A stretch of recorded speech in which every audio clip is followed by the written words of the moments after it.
आप देख रहे हैं सूत्रकार समाचार।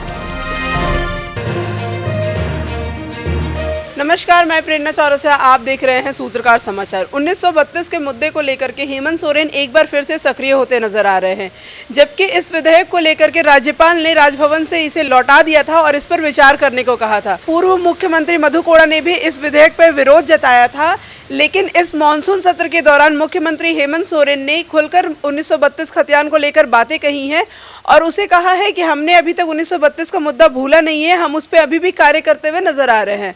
तो आइए आपको सीधे सदन के भीतर लेकर के चलते हैं, जहां मुख्यमंत्री ने 1932 को लेकर के कुछ बातें कही हैं। राज्य के नौजवानों को दिग्भ्रमित करने के लिए बड़ी चतुराई से 60-40 का एक नारा लगाया है, जिसके माध्यम से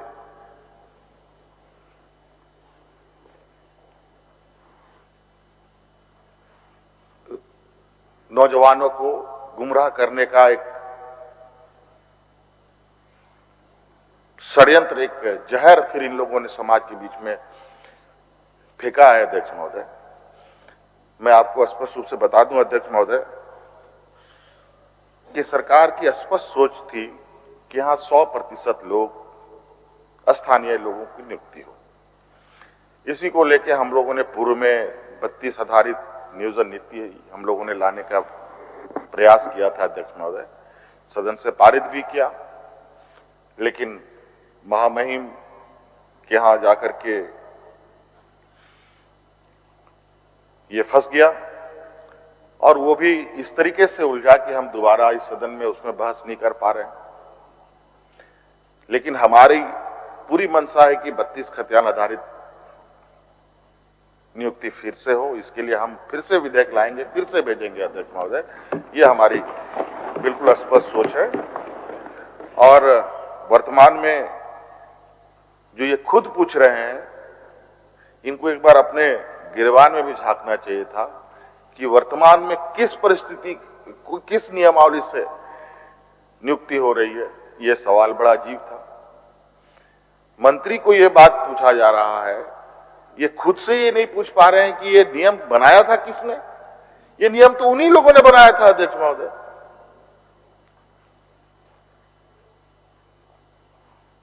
इन्हीं लोगों की वजह से आज ये स्थिति हुई पड़ी है। आज इतने सारे नौजवान, हम लोगों ने सभी नौजवानों से इस विषय में पूछा, क्या हम लोग 19 के 32 आधारित नियोजन नीति का इंतजार करें कि वर्तमान परिस्थिति के साथ ही आगे बढ़ा जाए।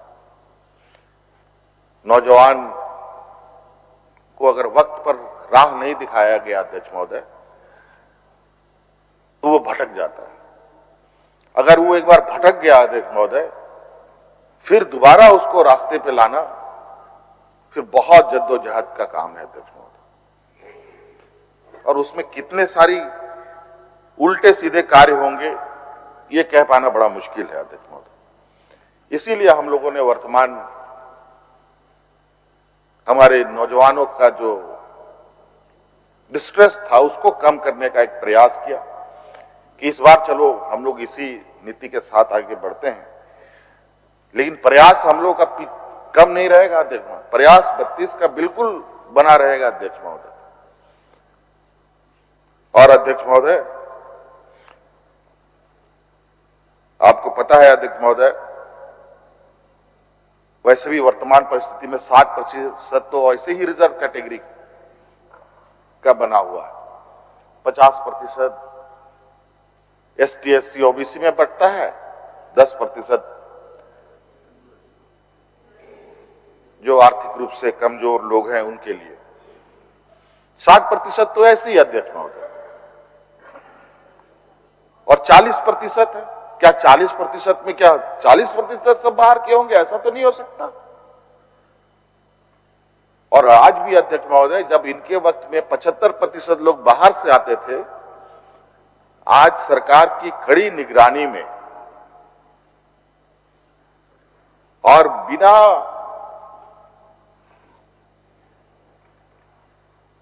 किसी डर भय के पदाधिकारी के काम करने का आजादी से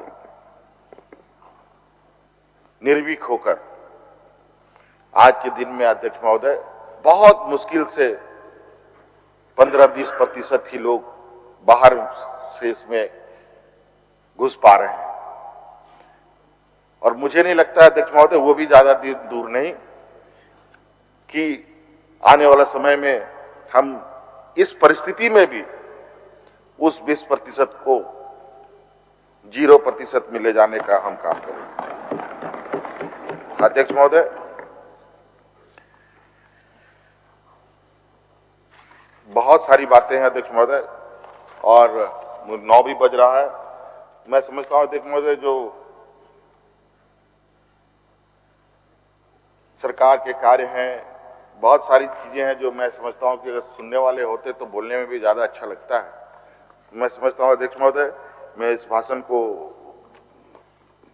दे देना चाहता हूं। प्रोसीडिंग का पार्ट उसको प्रोसीडिंग का पार्ट देख लिया जाता है अध्यक्ष महोदय, और इसको हिस्सा बना लिया था अध्यक्ष महोदय, पढ़ा हुआ मान लिया जाए अध्यक्ष महोदय।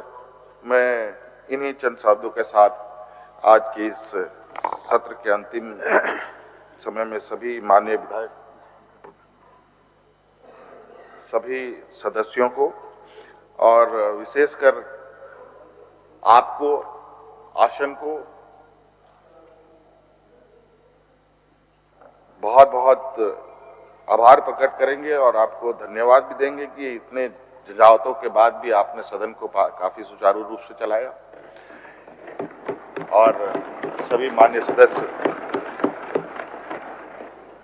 आपकी इसी संरक्षण का अपेक्षा करते हैं। बहुत बहुत धन्यवाद। जोहार। तो आपने देखा कि किस तरीके से 1932 को लेकर के फिर से एक बार हेमंत सोरेन सदन में बोलते हुए नजर आ रहे हैं, और इनकी बातों से साफ तौर से ये प्रतीत हो रहा है कि इस बार 1932 का जो मुद्दा है वो साफ तौर से जनहित में रखा जाएगा। फिलहाल हमारी रिपोर्ट यहीं तक। ऐसी खबरों के अपडेट्स के लिए आप मेरे साथ बने रहे। मैं प्रेरणा चौरसिया, सूत्रकार समाचार। अगर आपको हमारा वीडियो पसंद आता है तो हमारे चैनल को लाइक, शेयर और सब्सक्राइब करना ना भूलें।